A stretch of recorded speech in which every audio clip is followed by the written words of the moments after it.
Hello friends, welcome to the Jazz Ranch. Hip cats, groovy chicks, finger poppin' daddies. This is a follow-up lesson on my 2-5-1 drill. But I'm just going to give you a melodic idea to play on 2-5-1s. And in this case, I'm just going to do it in the key of C. So this is a good improv exercise to get you improvising in the key of C.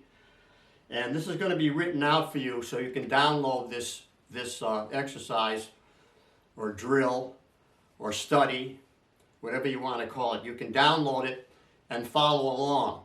And you'll develop your ear and begin to know your scales and how to use your scales, arpeggios, ascending, descending, to create good melodic lines or melodic shapes. So here we go now with an improv exercise for beginners. Here we go. Welcome to the Jazz Ranch. This is the studio. Now I want to talk about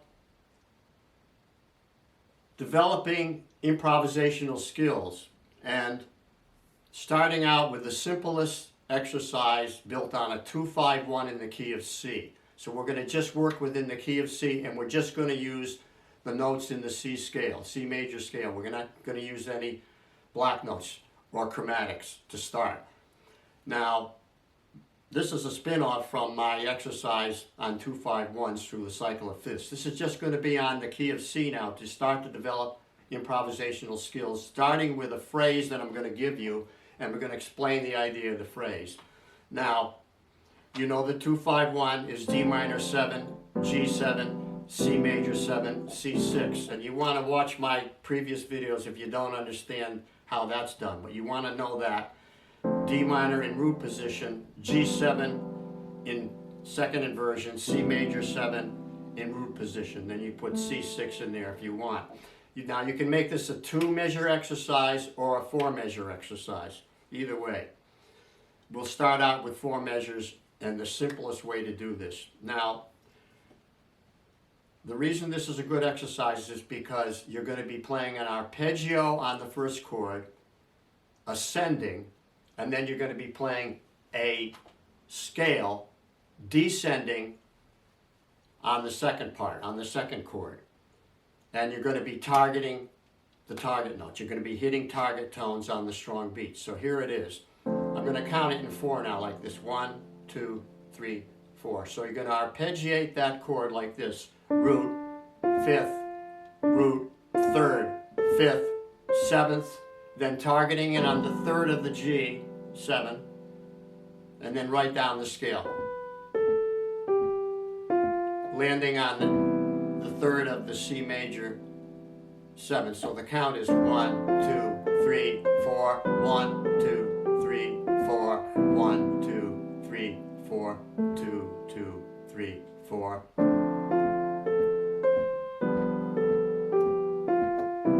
Now, if you did it in 2 measures, it would sound like this.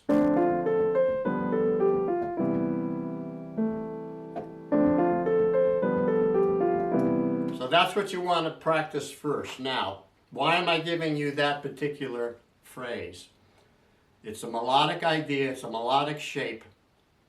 It's a good idea, it's a good shape because it has ascending in skips and descending in steps. So it's balanced. And so it has a beginning, it moves, and then it ends, and it resolves itself on a chord tone. And it hits target tones, which are chord tones. They're tones that are in the actual chord. And it hits on strong beats. So in other words, 1, 2, 3, 4, 1, target tone. 2, 3, 4, 1, 2. Target tone on 1. Now, you want to understand the difference between a target tone and a passing tone. So on the D minor, the scale would be the C scale starting on D. It's actually D Dorian, but you don't need to know that. But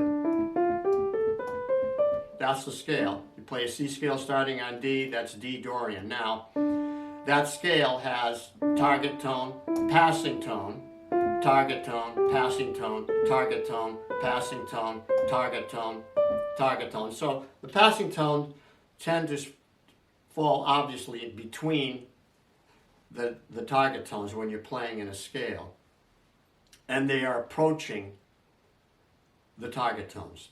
And so you don't, to begin with this, you don't want to use passing tones on strong beats. If you do, you want to come off it and hit a target tone right away. You could go,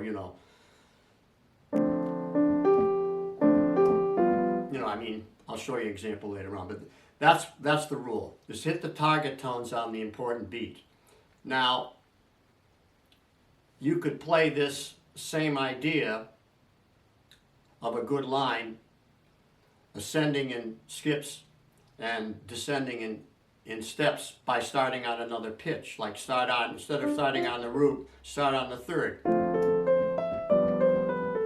See, so there you have target tone, target tone, target tone. Then it goes to the ninth of the chord, which is a approach tone above the fifth of the 5 chord. And then it goes down the scale, target tone, passing tone, target tone, passing tone, ends up on the 5th of the chord on beat 1.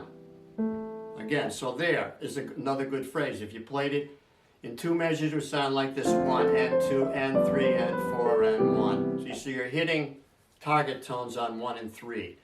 That's what you want. Now another one might be, I'll give you, these are examples are written out for you so you can download the sheet. The next one is this. I wrote this one. See? Another one would be, now these are eighth notes. Those were quarter notes. Here's another idea.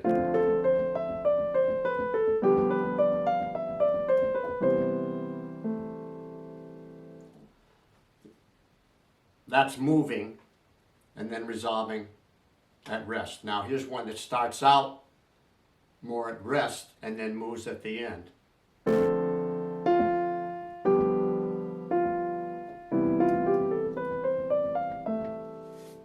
See, so now you can begin to develop your own ideas. You all right? Yeah. Using these principles that I'm talking about, a well-balanced phrase, a good melody. Starting out as a beginner now, a good melody is to have ascending motion and descending motion and skips and scales.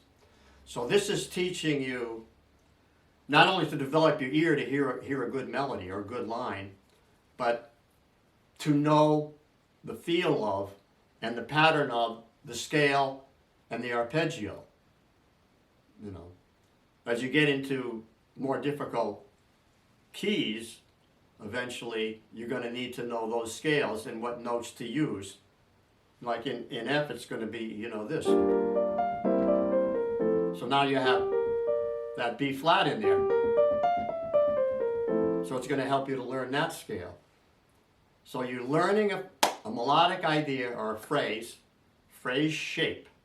That's what good improvisation is as a start. Improvisation, advanced improvisation is all over the place, bebop and all that. A lot of chromatic movement. But to start out now, a good phrase has a shape that has target tones and passing tones, ascending motion, descending motion.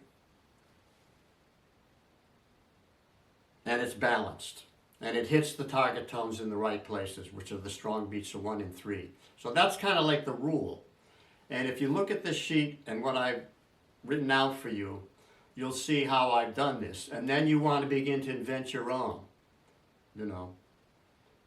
Eventually you'll want to put chromatics, in there.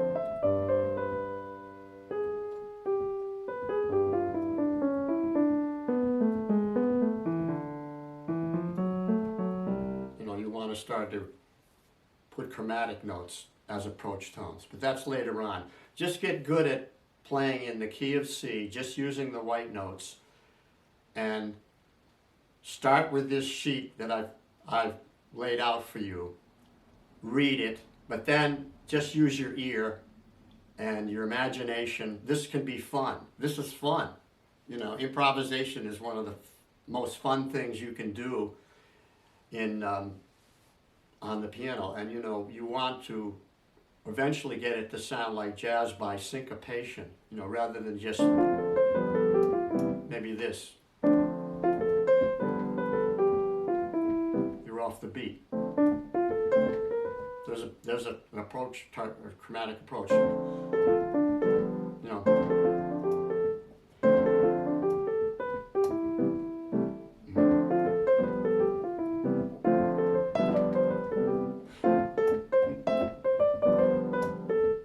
So you can do it in 4 bars, 2 bars, whatever. You can be creative with this, you know. This is fun.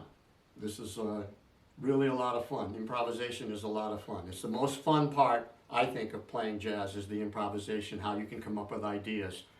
But you want good ideas that make sense. You don't want to ramble around, you know, like.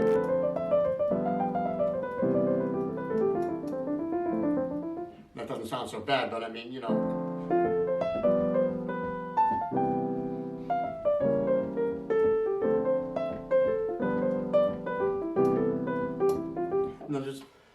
I'm doing sequences there. There's a lot of ideas about improvisation that I can give you as we go along here with other lessons. But I want you to start out with this simple one and get good at this.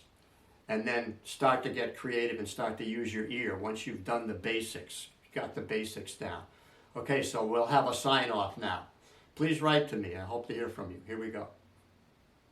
Signing off from the Jazz Ranch. Thanks so much for tuning in. I hope you learned something about beginner improvisation that will help you. And I want to give a little shout out to my book. It's called Jazz Piano Methods and Songbook for Professional Playing. I've sold thousands of copies. People tell me that it's the best book that they have in their music library. And it's laid out to fit into a 3-ring binder, which is very practical because it lies on the music stand flat, and you can take pages out to easily photocopy them. And please go to my website to check out my book, and I have made videos on it so you can see everything that's in the book. So there'll be links below this video for you. So until next time, I'll say in the words of my great friend upstairs, Hermie Dressel, swing loose. And I'll see you next time around. Bye-bye.